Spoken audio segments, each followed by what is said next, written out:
అమ్మ ఎందుకమ్మా ఇక్కడ కూర్చోవలసిన పరిస్థితి ఏమొచ్చింది? ఇందిరమ్మ రాజ్యంలో మహిళలకు పెద్దపీట చేస్తామని సీఎం అంటుండు. మరి మీరు ఈరోజు హాస్పిటల్ గేట్ ముందర ఎందుకు కూర్చోవలసి వచ్చింది?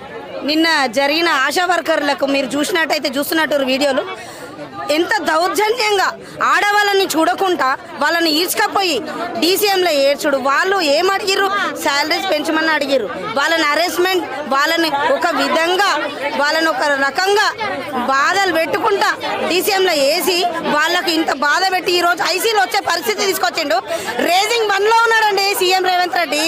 ఆడవాళ్ళని కొట్టే సీఎం రేవంత్ రెడ్డి రేజింగ్ 1లో ఉన్నాడు రేవంత్ రెడ్డి. మీరు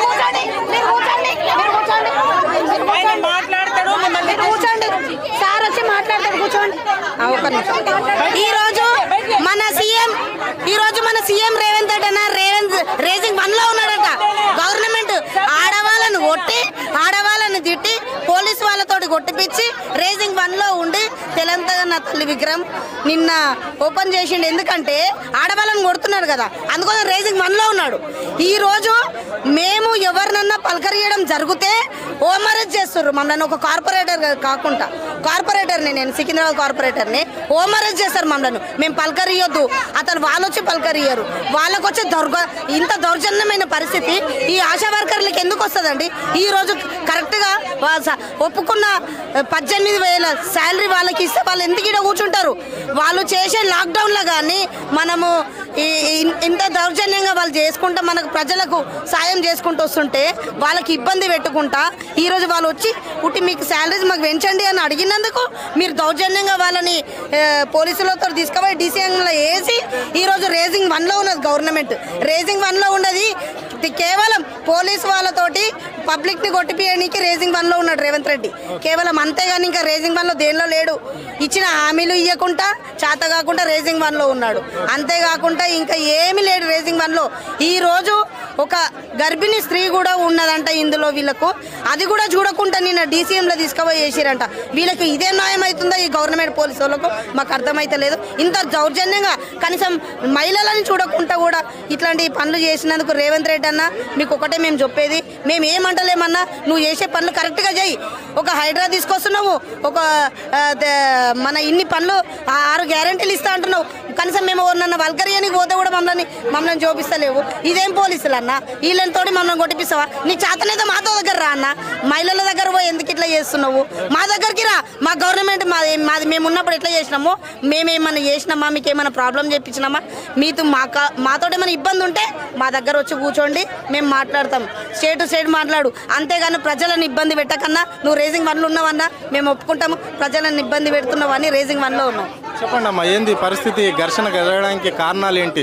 అంటే నిన్న తెలంగాణ తల్లి విగ్రహాన్ని ఓపెన్ చేసిన రేవంత్ రెడ్డి ఈరోజు పేద ఆశా వర్కర్లు అంటే గ్రామాలల్లో చిన్న పనులు అంటే వాళ్ళు చేసినంత పనులు ఎవరు చేయరేమో, అంటే గవర్నమెంట్ సర్వెంట్గా వాళ్ళు వాళ్ళ శ్రమ దోపిడీ జరుగుతున్నది. అలాంటి ఆశా వర్కర్ల పైన ఇంతగానో కక్ష ఎందుకు ఈ గవర్నమెంట్ కట్టింది? ఎందుకు ఇంత ఇబ్బందులు పెడుతుంది? అలా ఈరోజు సబ్బండ వర్గాలను రోడ్డు మీదకి తీసుకొచ్చిండు. ఆయన ఏ వర్గాన్ని సంతోషపెట్టిండు? పాపం ఎంతో హార్డ్ వర్క్ చేసే ఆశా వర్కర్లు వాళ్ళ చిన్న డిమాండ్లు కూడా తీర్చలేని ప్రభుత్వంలో నువ్వు ఎందుకున్నావు చెప్పు? నువ్వు ముఖ్యమంత్రి పీఠం మీద కూర్చొని వాళ్ళు ఏమన్నా నీ ఆస్తులు అడిగినరా, లేకపోతే నీ ముఖ్యమంత్రి పదవి అడిగినరా, లేకపోతే నీ మంత్రి పదవులు ఏమైనా అడిగినరా? వాళ్ళు చేసే చిన్న డిమాండ్లను పరిష్కరించలేని ముఖ్యమంత్రి నువ్వు ఎందుకు దిగిపోవాలని డిమాండ్ చేస్తున్నాం? పాపం వాళ్ళు 24 గంటలు ప్రజలకు సేవ చేసే ఆశా వర్కర్లను హింసించి ఇలా ఏం సాధిద్దాం అనుకుంటున్నావు? ఇలా మహిళలను కోటీశ్వర్లు చేస్తాడట. ఏ రకంగా కోటీశ్వర్లను చేస్తావు? ఉన్నదాన్ని బీకేసుకుంటా ఇలా రేజింగ్ 1 తెలంగాణ అన్నావు. ఏ రకంగా రేజింగ్ సబ్బండ వర్గాలను రోడ్డు మీదకి తీసుకురావడంలో రేజింగ్ 1 అంటున్నావా? నువ్వు ఏ వర్గాల ప్రజలకు న్యాయం చేసినావు? ఇలా నేతన్నలను గీతన్నలు ఇలా ప్రతి ఒక్కరిని రోడ్డు మీదకి తీసుకొచ్చినావు. ఇలా ఆడవాళ్ళని వంచిస్తున్నావు. ఇలా 2500 పేరుతోని ఆడవాళ్ళని వంచినావు. ఇలా గ్యాస్ పథకం అని చెప్పేసి అట్లా వంచినావు. ఇలా స్కూటీలు అన్నావు. ఇలా అంత గ్యాస్ ముచ్చట్లే.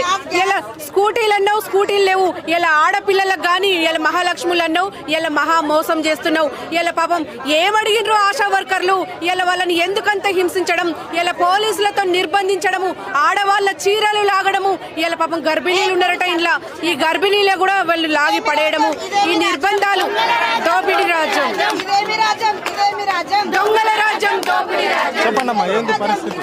పరిస్థితి ఏంటండి, వాళ్ళు మేనిఫెస్టోలో పెట్టినట్టు మాకు 18,000 ఫిక్స్ వేతనం ఇవ్వాలి.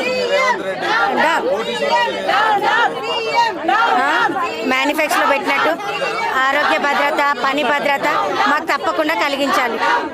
మాకు రక్షణ లేకపోతే మేము వీళ్ళకి ఎక్కడ రక్షణ పెడతామండి? మా ఆరోగ్యాలకే రక్షణ లేదు.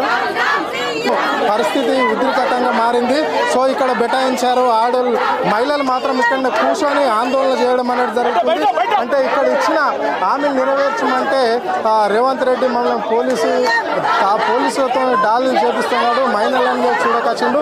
నిన్న తెలంగాణ తల్లి విగ్రహాన్ని ఆవిష్కరణ చేస్తే ఇక్కడ ఉండే మహిళలకే ఇంత హింసించమని అర్థమాది ఏంటి అని చెప్పేసి ప్రజలు, అంటే ఈ ఆశా వర్కర్లు వాళ్ళను ప్రభుత్వాన్ని ప్రశ్నిస్తున్నారు. సో ఇక్కడ పోలీసులకు మహిళలు, ఇక్కడ ఆశా వర్కర్లు కూర్చున్నారు, మేము లేవము, down down CM down down అంటూ భారీ నినాదాలు మనకు మారుమోగుతున్నాయి, కనిపిస్తున్నాయి. సీఎం మీరే వినండి, సీఎం డౌన్ డౌన్ అనే ఒక నినాదాలు చేయడం అనేది జరుగుతుంది. ఇక్కడ బీఆర్ఎస్కి సంబంధించిన కొంతమంది ప్రజాప్రతినిధులు, కేటీఆర్ కావచ్చు, సబిత్ రెడ్డి కావచ్చు, దేవి ప్రసాద్ కావచ్చు, అందరు చాలామంది ఎమ్మెల్యేలు కూడా ఇక్కడ రావడం అనేది జరిగింది.